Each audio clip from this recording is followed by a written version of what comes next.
Berdasarkan temuan tersebut, penyidik menyimpulkan bahwa para tersangka telah menyebarkan tuduhan palsu dan melakukan edit serta manipulasi digital terhadap dokumen ijazah. Saudaraku, polisi sudah menetapkan 8 tersangka. Satu diantaranya merupakan mantan Menteri Pemuda dan Olahraga, yaitu Roy Suryo, dalam penetapan tersangka kasus ijazah palsu Presiden ke-7 Republik Indonesia Joko Widodo. Dan menurut Kapolda Metro Jaya, di mana penetapan tersangka ini murni adalah penegakan hukum dan ia juga membantah adanya muatan politis dalam penetapan tersangka tersebut. Berikan informasi selengkapnya untuk Anda. Dengan metode analisis yang tidak ilmiah dan berdasarkan publik. Selanjutnya, penyidik akan berkoordinasi dengan Kejaksaan Tinggi DKI Jakarta untuk proses hukum lebih lanjut.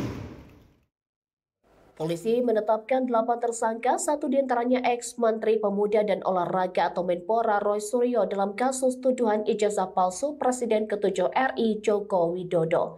Penetapan tersangka disampaikan ke Polda Metro Jaya, Irjen Asep Edi Suheri, di gedung promotor Mapolda Metro Jaya, Jakarta Selatan pada Jumat 7 November.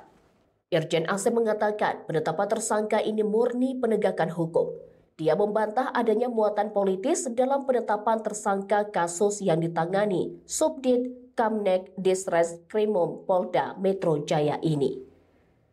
Adapun penetapan tersangka melewati proses asistensi dan gelar perkara. Kapolda Metro Jaya menegaskan proses tersebut melibatkan ahli dan pengawas baik dari eksternal maupun internal. Untuk ahli yang dilibatkan adalah ahli pidana, ahli ITE, ahli sosiologi, hukum, ahli komunikasi sosial, dan ahli bahasa. Selanjutnya dari internal melibatkan Itwasda, Wasidik, Propam, dan juga Bitkum. Penyidikan kemudian melakukan gelar perkara secara komprehensif, ilmiah, dan pemeriksaan berbagai ahli dari bidangnya masing-masing. Walhasil ditetapkan 8 orang tersangka.